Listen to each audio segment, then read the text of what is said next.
Number 1089۔ اس clip میں قرآن پاک کی سورہ قصص کی آیت نمبر 82 سے 84 تک کی تلاوت، ترجمہ اور تفسیر قرآن صراط الجنان آپ سماعت فرمائیں گے۔ بسم اللہ الرحمن الرحیم۔ ترجمہ، اللہ کے نام سے شروع جو نہایت مہربان رحمت والا ہے۔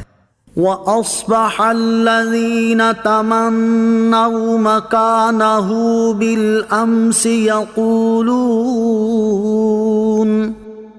يقولون وَيْكَ أَنَّ اللَّهَ يَبْسُطُ الرِّزْقَ لِمَن يَشَاءُ مِنْ عِبَادِهِ وَيَقْدِرُ لولا أَمَّنَّ اللَّهُ عَلَيْنَا لَخَسَفَ بِنَا وَيْكَأَنَّهُ لَا يُفْلِحُ الْكَافِرُونَ۔ ترجمہ، اور گزشتہ کل جو اس کے مقام و مرتبے کی آرزو کرنے والے تھے وہ کہنے لگے، عجیب بات ہے کہ اللہ اپنے بندوں میں سے جس کے لیے چاہتا ہے رزق وسیع کرتا ہے اور تنگ فرما دیتا ہے۔ اگر اللہ ہم پر احسان نہ فرماتا تو ہمیں بھی دھسا دیتا۔ بڑی عجیب بات ہے کہ کافر کامیاب نہیں ہوتے۔ وَأَصْبَحَ الَّذِينَ تَمَنُّوا مَكَانَهُ بِالْأَمْسِ، اور گزشتہ کل جو اس کے مقام و مرتبے کی آرزو کرنے والے تھے، یعنی جو لوگ قارون کے مال و دولت دیکھ کر اس کے خواہش مند تھے، جب انہوں نے قارون کا عبرتناک انجام دیکھا تو وہ اپنی اس آرزو پر نادم ہو کر کہنے لگے، عجیب بات ہے کہ اللہ تعالیٰ اپنے بندوں میں سے جس کے لیے چاہتا ہے رزق وسیع کر دیتا ہے اور جس کے لیے چاہتا ہے تنگ فرما دیتا ہے۔ اگر اللہ تعالیٰ ہمیں ایمان کی دولت عطا فرما کر ہم پر احسان نہ فرماتا تو ہم بھی قارون کی طرح زمین میں دھسا دیے جاتے۔ بڑی عجیب بات ہے کہ کافر کامیاب نہیں ہوتے اور انہیں اللہ تعالیٰ کے عذاب سے نجات نہیں ملتی۔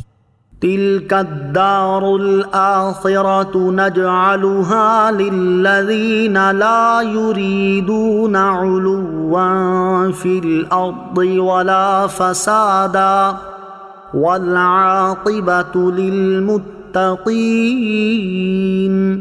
ترجمہ، یہ آخرت کا گھر ہم ان لوگوں کے لیے بناتے ہیں جو زمین میں تکبر اور فساد نہیں چاہتے، اور اچھا انجام پرہیزگاروں ہی کے لیے ہے۔ تِلْكَ الدَّارُ الْآخِرَةُ، یہ آخرت کا گھر۔ ارشاد فرمایا کہ آخرت کا گھر جنت، جس کی خبریں تم نے سنی اور جس کے اوصاف تم تک پہنچے، اس کا مستحق ہم ان لوگوں کو بناتے ہیں جو زمین میں نہ تو ایمان لانے سے تکبر کرتے ہیں اور نہ ایمان لانے والوں پر بڑائی چاہتے ہیں اور نہ ہی گناہ کر کے فساد چاہتے ہیں، اور آخرت کا اچھا انجام پرہیزگاروں ہی کے لیے ہے۔ تکبر کرنے اور فساد پھیلانے سے بچیں۔ اس آیت سے معلوم ہوا کہ تکبر کرنا اور فساد پھیلانا اتنے برے کام ہیں کہ ان کی وجہ سے بندہ جنت جیسی عظیم نعمت سے محروم رہ سکتا ہے، جبکہ عاجزی و انکساری کرنا اور معاشرے میں امن و سکون کی فضا پیدا کرنا اتنے عظیم کام ہے کہ ان کی بدولت بندہ جنت جیسی انتہائی عظمت و شان والی نعمت پا سکتا ہے۔ لہذا ہر مسلمان کو چاہیے کہ وہ اپنے قول اور فعل سے کسی طرح تکبر کا اظہار نہ کرے، یوں ہی معاشرے میں گناہ اور ظلم و زیادتی کے ذریعے فساد پھیلانے کی کوشش نہ کرے۔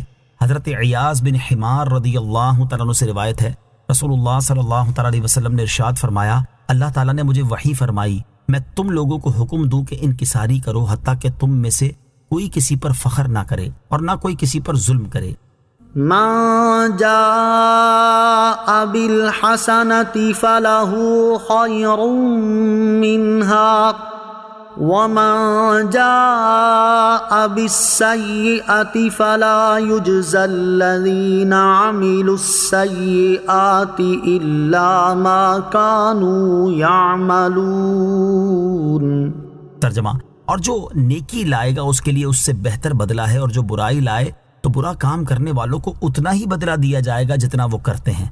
من جاء بالحسنۃ فلہ خیر منہا، جو نیکی لائے گا اس کے لیے اس سے بہتر بدلہ ہے، یعنی قیامت کے دن جو شخص ایمان اور نیک اعمال لے کر بارگاہ الہی میں حاضر ہوگا تو اس کے لیے اس نیکی سے بہتر بدلہ ہے کہ اسے ایک نیکی کا ثواب کم از کم 10 گنا ملے گا، اور زیادہ کی کوئی حد نہیں۔